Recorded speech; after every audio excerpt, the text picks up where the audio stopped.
Welcome dear student, my self Sarfaraz Ahmad. I will teach you physics. इससे पहले कि आज हम अपने टॉपिक की तरफ चलें तो सबसे पहले हमारे YouTube channel AMS science high school को सब्सक्राइब करें और साथ ही बेल आइकन को दबा दें ताकि आपको हर नई आने वाली वीडियो सबसे पहले पहुंचे और लाइक और शेयर करना ना भूलिएगा। आज का हमारा टॉपिक है सिग्निफिकेंट फिगर्स, अहम हिस्से।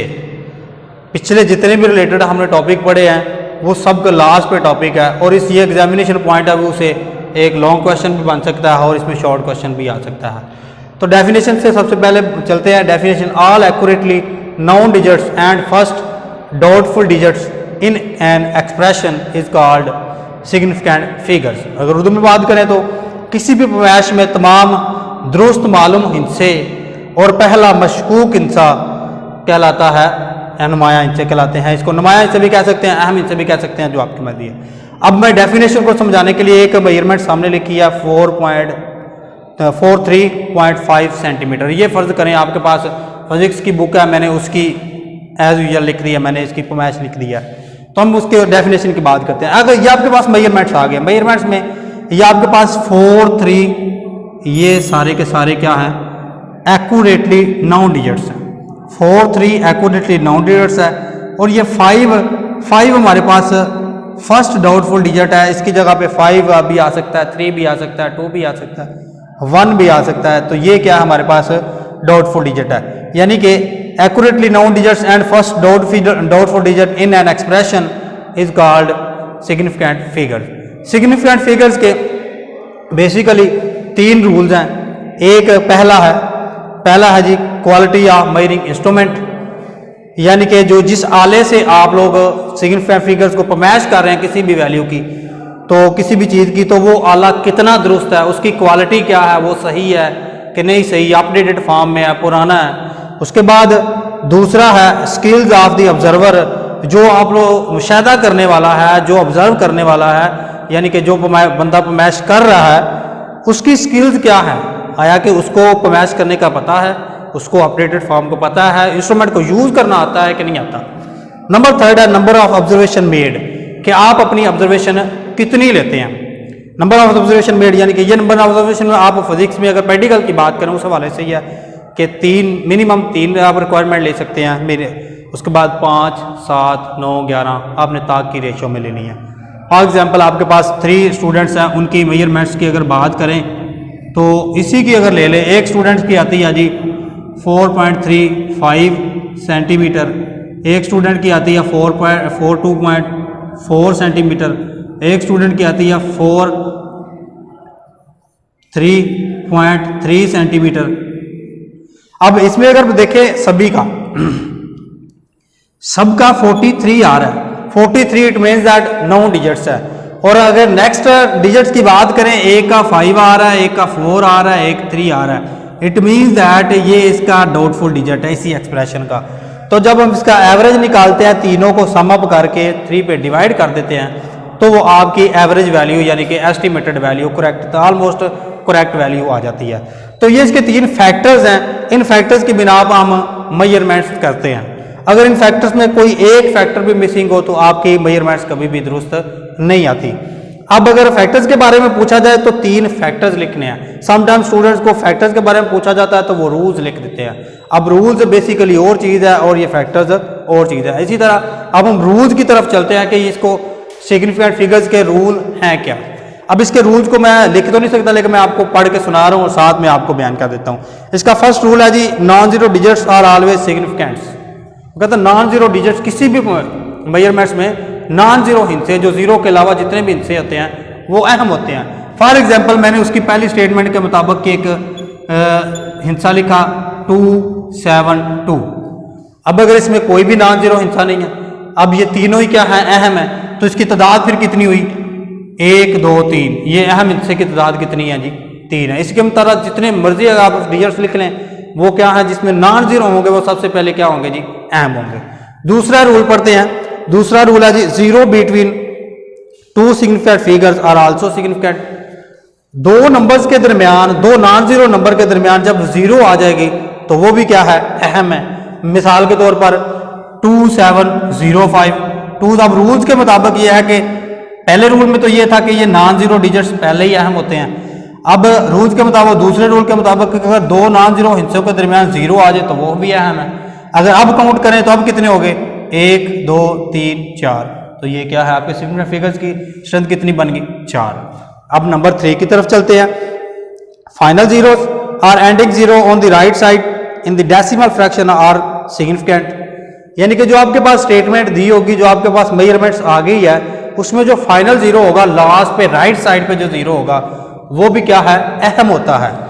जिस तरह मैंने लिख दिया 275.0, ये भी तीसरे रूल के मुताबिक ये क्या है, अहम है।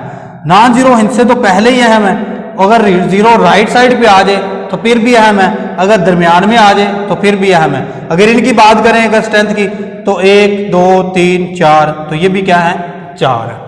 नंबर 4 रूल्स है इसका जी, zero written on left side of decimal point for the purpose of spacing the decimal points are not significant. जो क्या है जी, जो जीरो हम स्पेस को फिल करने के लिए, डेसिमल पॉइंट की स्पेस को फिल करने के लिए यूज करते हैं, तो वो क्या है जी आपका अहम नहीं होता। चूंकि वो इसलिए अहम नहीं होता क्योंकि तो लेफ्ट साइड पे होता है, सेकंडली वो क्या है, हम डेसिमल स्पेस को फिल करने के लिए यूज होते हैं। तो इसलिए अगर लेफ्ट साइड पे है तो ये जीरो हमारा अहम नहीं है, तो फिर यहाँ पे सिग्निफिकेंट फिगर्स की स्ट्रेंथ कितनी हुई, 1। तो नंबर 5 है। नंबर 5 क्या है आपका, in whole number that end in zero, ये इतना इंपॉर्टेंट नहीं है, ये साइंटिफिक नोटेशन के अबाउट ही है, जो मैं आपको अभी इसके बारे में समझाता हूँ, उसमें आपका पॉइंट 5 भी क्लियर हो जाए। अभी ये पॉइंट शिफ्टिंग करने से पहले मैं आपको दोबारा से सिग्निफिकेंट फिगर्स के बारे में थोड़ा सा बता दूं ताकि आपको रिवाइज हो जाए और पॉइंट शिफ्ट करना आपके लिए आसान हो जाए। फिर all accurately noun digits and first doubtful digit in expression, यानी कि किसी भी पैमाइश में तमाम दुरुस्त मालूम हिस्से और पहला मशकूक हिस्सा क्या कहलाता है, अहम हिस्से कहलाते हैं। इसके कुछ फैक्टर्स हैं जिस पे ये डिपेंड करता है। वो पहला फैक्टर इसका ये है कि क्वालिटी ऑफ मेजरिंग इंस्ट्रूमेंट, जो आप इंस्ट्रूमेंट इस्तेमाल कर रहे हैं वो कितना ज़्यादा अच्छा है, अपडेटेड फॉर्म है, पुराना तो नहीं है। इसके बाद नंबर 2 स्किल्स ऑफ ऑब्जर्वर, यानी कि जो बंदा परफॉर्म कर रहा है उस इंस्ट्रूमेंट को, उसको किस हद तक इस इंस्ट्रूमेंट की आगाही है और किस हद तक वो इसको जानता है, आया कि वो गलत इस्तेमाल कर रहा है या सही इस्तेमाल कर रहा है, ये उसकी स्किल्स है। The number of observation made, यानी कि मैक्सिमम आप कितनी ऑब्जर्वेशन आप लेते हैं, 2 लेते हैं, 3 लेते हैं, 4 लेते हैं, लेकिन जब भी आप फिजिक्स के प्रैक्टिकल परफॉर्म करें तो वो आप क्या करेंगे, मिनिमम 3, मैक्सिमम 3 से जितनी मर्जी ले लें, 3 5 9 7 11 13 इसी तरह करके, और उसकी एवरेज आप फिर निकाल लेते हैं।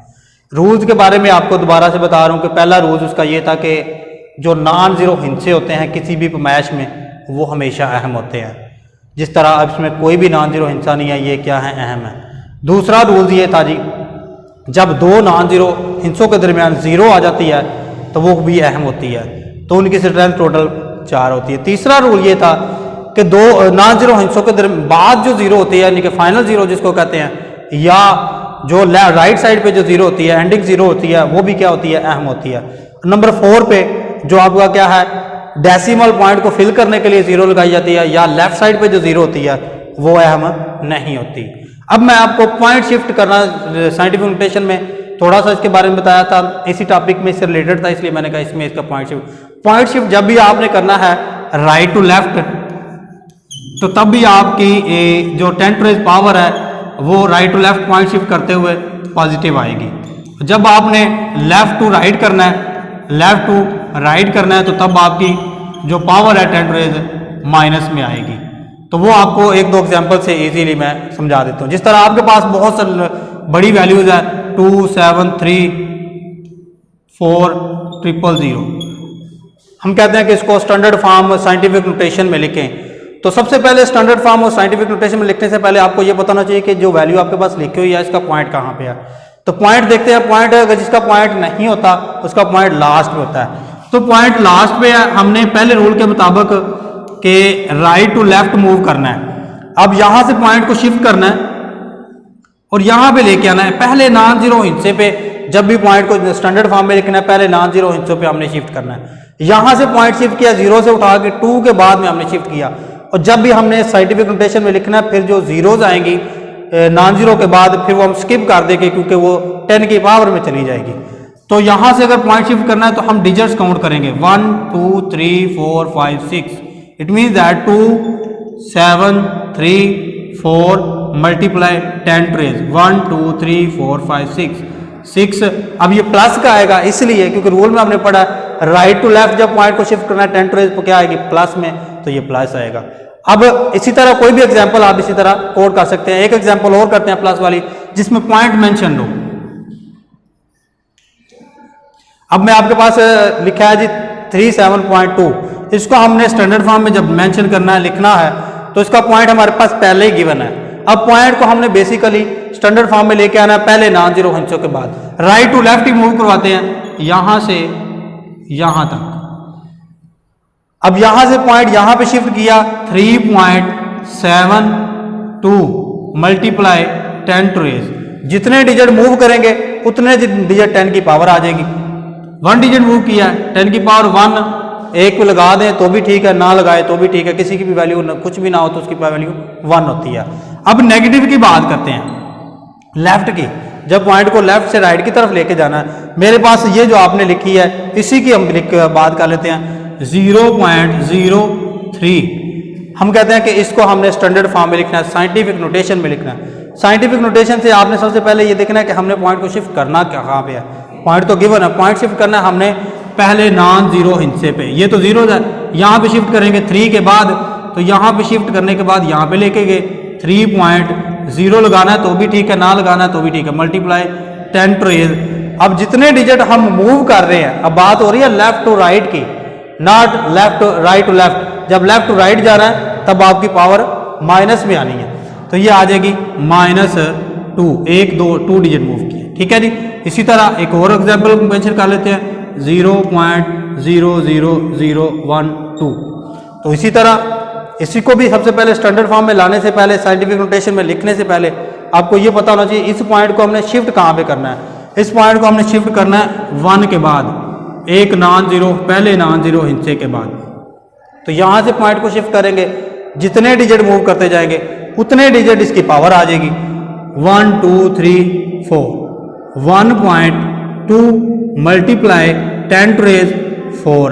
अब मैंने 4 लिख दिया है तो ये पावर प्लस में आएगी या माइनस में, इसका फैसला यहां से करते हैं कि ये पॉइंट को हमने लेके जा रहे हैं राइट की तरफ, जब लेफ्ट टू राइट जाएंगे तो तब 10 ट्रेज पावर माइनस में आ जाएगी। ये आपका क्या है जी स्टैंडर्ड फॉर्म में आपने पॉइंट को शिफ्ट करना, जिस तरह मैंने साइंटिफिक नोटेशन में आपको बताया था कि हम लास्ट पेज के बारे में पढ़ेंगे, उसमें सिर्फ हमने राइट टू लेफ्ट को शिफ्ट करना सीखा था।